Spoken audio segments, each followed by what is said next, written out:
আজকের সেশনটা হচ্ছে মোশন চ্যাপ্টারের রিভিশনের ওপরে। তো যারা এখন অ্যানুয়াল এক্সাম দিচ্ছ, আইসিএসসি বোর্ড, সিবিএসসি বোর্ড এবং ওয়েস্ট বেঙ্গল বোর্ড বা যারা দিয়েছো, তো দেখা যায় ঠিক এক্সামের আগে তোমাদের প্রিপারেশন যতই থাক, এক্সামের আগে অনেক কিছু ভুলে যাচ্ছ, কনফিউশন তৈরি হচ্ছে। তো সেইগুলোর জন্য আমি এই সেশনটা আমার চেষ্টা হচ্ছে যে তোমাদের এই কনফিউশনগুলো ক্লিয়ার করে যেন রিভিশনটা খুব ফাস্ট হয়। চলো আমরা একটু রিভিশন করে ফেলি, মোশনকে কিভাবে রিভিশন করব। আমার এই সেশনটা ফলো করলে আমার মনে হয় তোমাদের মোশনের রিভিশনটা খুব ভালো এবং খুব অল্প সময় হয়ে যাবে। আমি একটা শর্ট টাইম সেশন নিচ্ছি। ধরো s is equal to ut plus half a t square. Okay, s is equal to ut plus half a t square.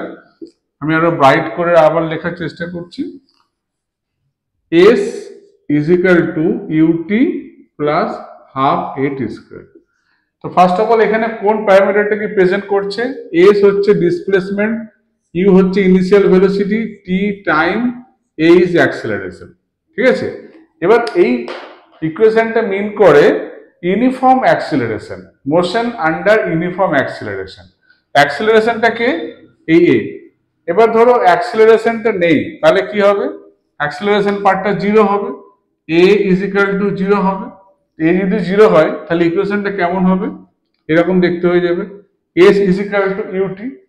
তাহলে এটা এখন কি? এটা হচ্ছে নো অ্যাক্সিলারেশন, মানে ইউনিফর্ম ভেলোসিটি, অবজেক্ট ইউনিফর্ম ভেলোসিটিতে মুভ করছে। এর গ্রাফটা কেমন হবে? যদি এসটি গ্রাফ ড্র করো, যদি এসটি গ্রাফ, আশা করি তোমরা দেখতে পাচ্ছ ক্লিয়ারলি, এসটি গ্রাফ ড্র করলে কেমন হবে? গ্রাফটা ধরো এটা এস, এটা টি, তাহলে এটা যদি টি হয়, এক্স অ্যাক্স, দেখো গ্রাফ যখন ড্র করবে অ্যাক্সিসের ব্যাপারটা খুব ইম্পর্টেন্ট, কোন অ্যাক্সিসে কোন প্যারামিটারকে পাস করাচ্ছ। এক্স অ্যাক্সিস এখানে time axis, y axis present করছে ডিসপ্লেসমেন্ট। তাহলে এসটি গ্রাফটা কেমন হবে? ঠিক একটা স্ট্রেট লাইন হবে, একটা স্ট্রেট লাইন হবে।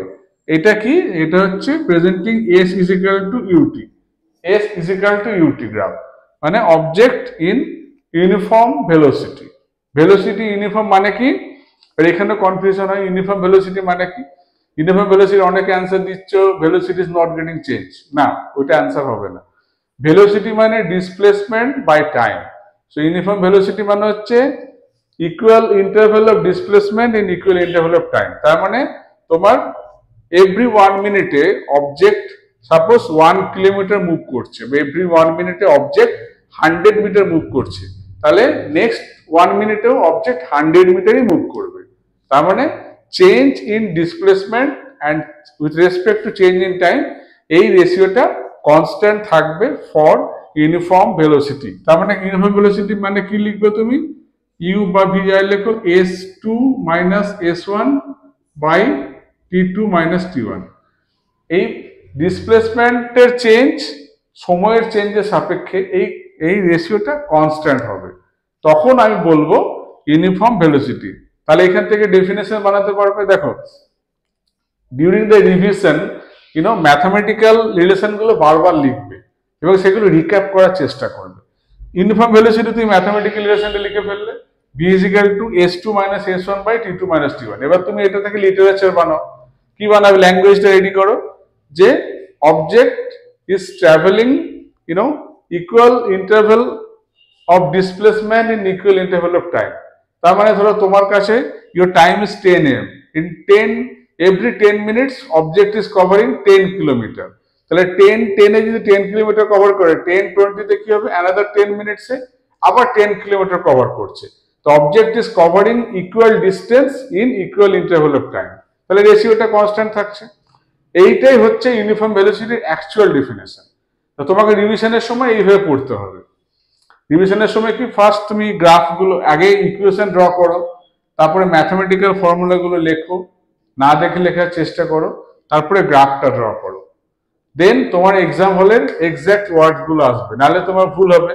কি কনফিউশন হয়? এসটি গ্রাফ স্ট্রেট লাইন কখন হচ্ছে? এরকম ইউনিফর্ম ভেলোসিটি। এবার দেখো যদি আমি ওয়াই অ্যাক্সিস চেঞ্জ করি তাহলে কি হবে? আমি এই গ্রাফে এবার আমি ধরে অ্যাক্সেলারেশন এক্সিস্ট করছে, অ্যাক্সেলারেশন এক্সিস্ট করছে, s is equal to ut plus half a t square. তাহলে এই গ্রাফটা কেমন হবে? এস টি যদি গ্রাফ ধরো, ওয়াই অ্যাক্সিসে এস, এক্স অ্যাক্সিসে টি হলে এটা it will be parabolic nature, it will be parabolic nature, right? এই ব্যাপারটা তোমাকে জানতে হবে। The nature will be the parabolic. So this is why, because S is proportional to T square, displacement varying with time and t square, not t. So it's a non-linear relation. Non-linear বলে, linear কাকে বলে? ধরো s proportional to t যদি হতো তাহলে linear হতো। এটা কখন হচ্ছে? যখন acceleration 0।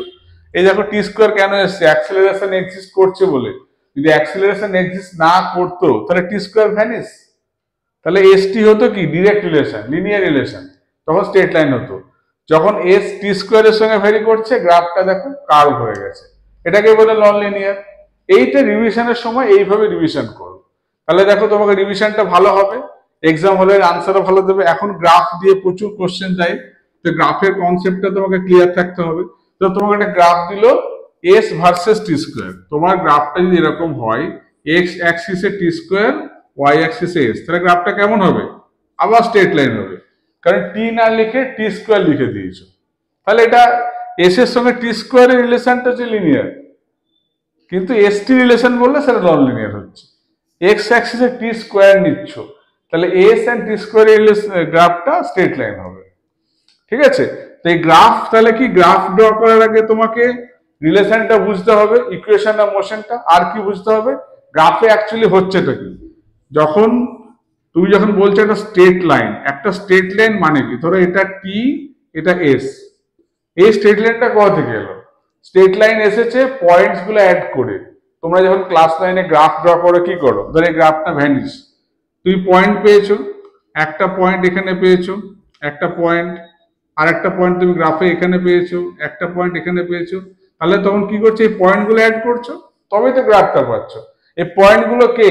পয়েন্ট মানে কি? পয়েন্ট মানে ধরো P1 একটা point, P1 point x1 y1, তার মানে কি? P1 একটা পয়েন্ট গ্রাফে, একটা পজিশন, মেনশনিং এ পজিশন যার x and y কোঅর্ডিনেট আছে। তাহলে x কোঅর্ডিনেট কত? ধরে এটা যদি P1 হয়, সাপোজ এটা P1, তাহলে এর x কোঅর্ডিনেট এখান থেকে ধরো ভার্টিক্যাল ড্রপ করবে পারপেন্ডিকুলার, এই ডিসটেন্সটা হলো x1 আর এই ডিসটেন্সটা হলো y1। তাহলে অবজেক্টটা প্রথমে x এ গেল x1, তারপরে y ডিরেকশনে ভার্টিক্যালি আপ y1 গেল, তবেই এখানে পৌঁছলে। কাইন্ড অফ জিপিএস এর মতো ভাবতে পারো। তোমাকে P1 পজিশনে যেতে হবে, এটা হচ্ছে অরিজিন, অরিজিন থেকে P1 এ গেলে প্রথমে x1 এ যেতে হবে, তারপর y1 এ যেতে হবে, দেন you reach P x1 y1। তাহলে এই যে আবার এই পয়েন্টটা কি হবে? ধরো x2 y2, তাহলে এইদিকে x2 গেলে এইদিকে y2 গেলে, রাইট? x2 y2, এটা y2। তাহলে গ্রাফে, গ্রাফ মানে কি? অ্যাডিশন অফ পয়েন্টস, পয়েন্টস গুলো যে ট্রেস, মানে এটাকে বলে লোসাই বলা হয়, একটা যে পয়েন্ট গুলো কি ট্র্যাজেক্টরি ফলো করছে, সেটাই গ্রাফ, ঠিক আছে? তাহলে গ্রাফ মানে অ্যাডিশন অফ পয়েন্টস, তো পয়েন্টস মানে কি? তার এক্স ওয়াই কোঅর্ডিনেট থাকবে, সেটাই তো পয়েন্ট, একটা অরিজিন থাকবে। এই ব্যাপারটা যদি বোঝো, তাহলে তুমি দেখো এস এন্ড টি তে কি হচ্ছে? টি ইনক্রিজ করলে এসও ইনক্রিজ করছে, দেখো টি এক্স এর দিকে বাড়ছে, এই পয়েন্টগুলো মানে কি? টি বাড়ছে, এসও বাড়ছে, বোথ আর ইনক্রিজিং, তাই তো? তবেই এরকম একটা স্ট্রেট লাইন এলো। এবার যদি এরকম হতো টি বাড়ছে, এস চেঞ্জ হচ্ছে না, তাহলে কি হতো বলো? টি, তাহলে এটা কি হতো? এটা স্ট্রেট লাইন হয়ে যেত, এখানটা এরকম স্ট্রেট লাইন হয়ে যেত, অবজেক্ট ইন রেস্ট, ঠিক আছে? আমি নেক্সট ক্লাস ফলো করো। আমার এই সেশনটা এখানে ক্লোজ করলাম। ফলো মাই সেশন, তোমাদের ডাউট হবে তোমরা আমাকে জানাবে।